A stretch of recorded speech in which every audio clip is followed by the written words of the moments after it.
On va partir en troisième ligne avec l'As.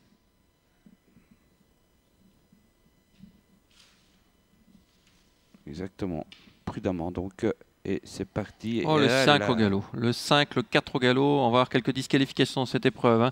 Cadeau vivant, Coldar qui sont au galop. Donc, Colstar Discot donc, qui disparaissent avec le numéro 6 qui s'installe aux commandes. Lucky Waner. Le 3 qui vient en deuxième position. Chronos Gift avec le 8, champion de Tongue qui est troisième. Faute de 3 comme tout à l'heure, hein, au même endroit. Hein, 6 et 8. Et puis attention, parce que derrière, c'est la débandade.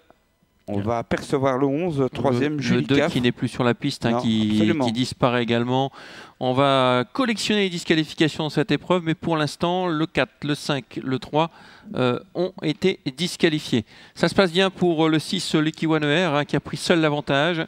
On est bien placé avec champion de Tongres, mais comme souvent en début de course et par la suite, ce cheval a un peu tendance à s'arrêter. On notera que Etna Renal est très très loin quand même, parti en retrait. Et on se rapproche quelque peu avec le numéro 13 à l'extérieur, Kerika. Le 11, Julika est en 4e position avec le numéro 9. Et on est revenu avec Etna Renal qui est en 6-7e position. Attention aux disqualifiés, il faudra les surveiller hein, quand même. Hein. 2, 3, 4, 5 et 12. 2, 3, 4, 5, 12 disqualifiés.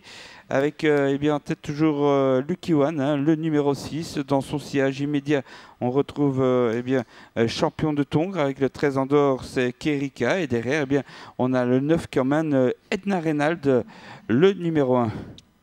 Allez, on passe devant les tribunes. Il reste un tour à effectuer avec le numéro 6, Lucky One, qui contrôle très facilement. Dans son sillage, on sent avoir du gaz avec le champion de Tongres, mais il va falloir aller au bout. À l'extérieur, Kerika est un petit peu réveillé déjà.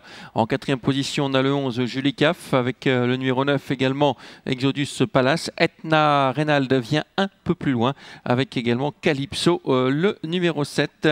King de Chimay est à l'arrière. Ouais, Joss qui tente de solliciter Julie Caff, mais c'est pas facile. Le 9 qui accélère. En dehors, Exotus Palace et le 6 qui essaye de s'en aller. Attention, là, très bel effort en 5e position aussi. 6 et 8 en tête. Ouais, ça va bien pour Lucky Waner qui semble avoir la mesure du lot. Mais attention, champion de Tongres n'a pas dit son dernier mot à l'extérieur. Et derrière, on a quelques chevaux qui sont très très sollicités. On n'a pas encore baissé les œillères hein, de ce numéro 6, Lucky One. Il doit encore y avoir une vitesse dans le tournant final. Voilà, le 6, effectivement, toujours en tête. Lucky One devant le 8, champion de Tongres. Le 9, voici l'As, Edna Renald. Et puis le 11 dans la corde et 5e, Julie Caff qui fait ce qu'elle peut devant King de Chimay. La sortie du tournant et on se détache maintenant quelque peu avec Lucky Waner en 2e position. On est sollicité avec le numéro 9 côté corde, Exodus Palace, le 8 qui vient en dehors avec également l'As Etna Renald qui essaye de se rapprocher. Oui, sera 2e sans doute Etna Renald. Hein, le 6 s'envole comme prévu. Lucky Waner, c'était sa course devant l'As qui passe 2e, Etna Renald.